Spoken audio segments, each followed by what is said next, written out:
The River and the Raven, a short story by Taki Zentara. He always said his name was Rare, but gave no further detail, so that was what they called him, Rare. Some added a Mr. to it, or Senor, Meneer, Ong, San, or Ye. He claimed all rivers were one, the Amazon, Mississippi, Nile, Yangtze, even smaller rivers like this one, so forgettable that it didn't even have a proper name.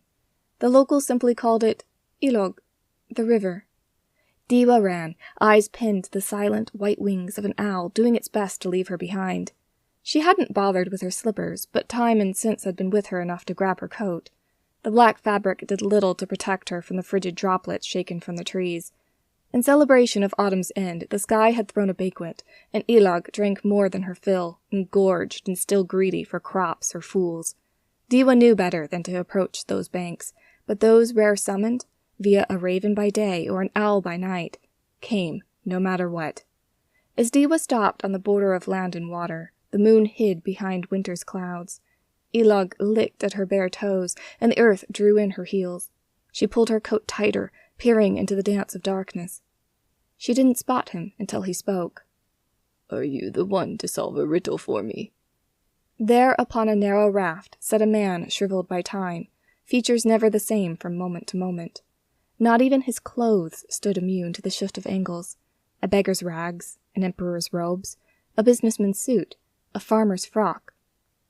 "That can't be me, Lolo. I'm terrible at riddles." Grandfather Rare glanced at the white owl perched upon his oar. "Ah, but you followed my pet all the way here. Will you say he found the wrong person?" No, Diwa would never be so rude. She pursed her lips. "Perhaps there is something else you need me for." "Perhaps, yet this riddle must be answered first. Will you not even attempt it?" No, for Ilog devoured fools, and Diwa knew well the tales of those who answered incorrectly. "Lolo, I will find someone to solve the riddle." She retreated a pace, but stopped as Rare smiled and shook his head. "Is there no curiosity within you, child? Do you not want the prize, even to know what it is? Do you not crave the adventure?" Maybe she did, just a little. But just to be safe, she put another step between herself and the river.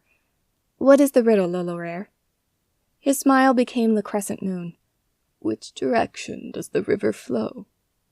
Ilog ran west, but everyone knew that. It wasn't tricky enough to be the answer to a riddle. Besides, Rare claimed all rivers were one, and not all flowed west. Yet all rivers did travel in one direction. "Down," she said, lifting her chin.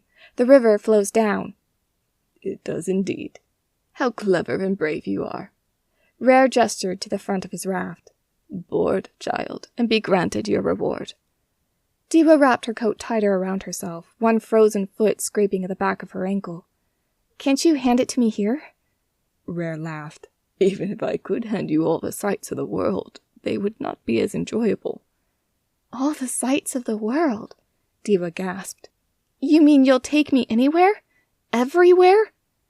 "The reward is more than that, should you wish." Distance entered his eyes, and his hand fell softly atop the owl's head. "My raven left, and you would fill the role nicely. You have already offered to summon someone for me."